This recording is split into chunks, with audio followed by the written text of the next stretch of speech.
tuwing umuwi ako rito, maliit pa ako, talagang grabe ang ng dibdib ko. Excited yung puso ko.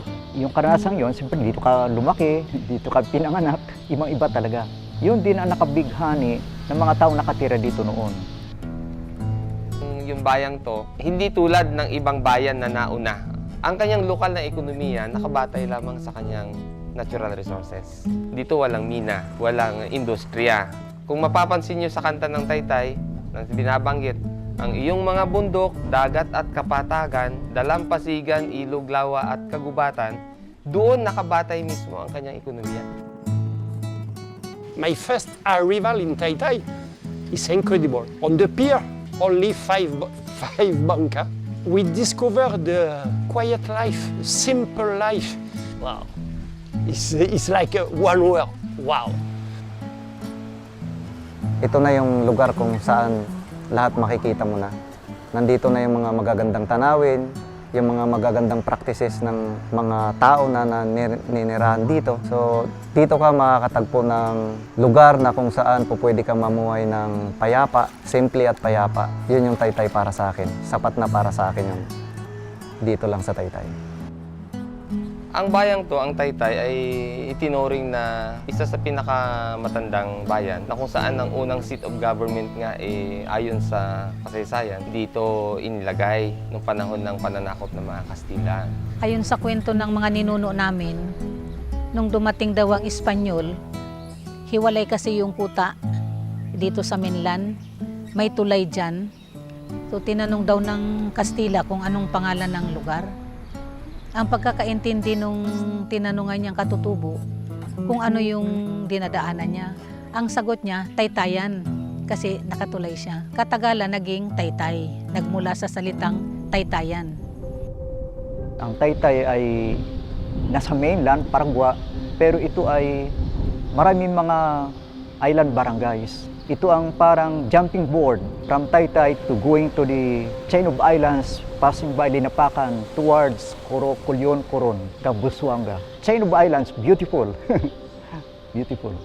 Napakalaki ng kanyang saklaw na barangays. Nagkaroon ng 31 barangays. Sa napakagandang niya ng kalikasan, yung environment, napakasaganang pamumuhay. Kahit sa agrikultura, sa pangisda, na napakaganda. Dahil sagana siya, nandyan ang iba't ibang lingwahe ng mga tao na nais manirahan sa nasasakupan po ng Taytay. Kung ang Pilipinas ay binubuo na iba-ibang grupong etniko, ang Taytay ganun din naman. Maraming grupong etniko sa buong Pilipinas ang pumunta rito, nag-establish sa ano pa mang kadahilanan. At kung titingnan mo sa ngayon, napaka-diverse na ng bayan na ito pagdating sa kanyang populasyon. Para siyang salad bowl ng culture. Bagaman, mayroon tayong mga itinuturing na tao, taal na taga rito. Meron po tayong 4 na uri ng tribo na lihitimo pong dito yan naninirahan sa nasasakupan ng Taytay. Tagbanno ang Tangdulanen, Kuyunon, Agutaynin, and Cagayanin. Sa dami ng iba't ibang lingwahe, iba't ibang lahi na naninirahan dito, napapanatili naming peaceful yung area. Nakikita ko yung kanilang suporta, lalo na pagdating sa peace and order situation, na masyado silang cooperative. So siguro yun yung isang factor na nakikita ko kung bakit patuloy na nagsasama-sama at nagiging payapa yung aming lugar.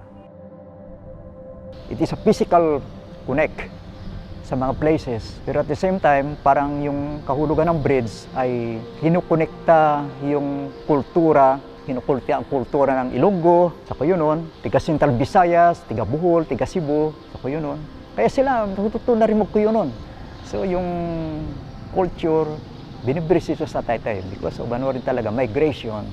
At dito nila nakita na dito na kami manirahan.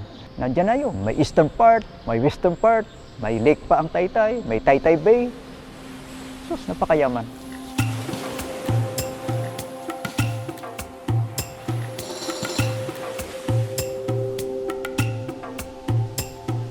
Why Taytay? Because what you imagine in your mind for the world is before, is now. It's possible to discover the same life like 50, 60 years ago. We need to have sustainable tourism in this part. Our planet don't have the plan B. We are Taytayano now. You are Filipino heart. We be part.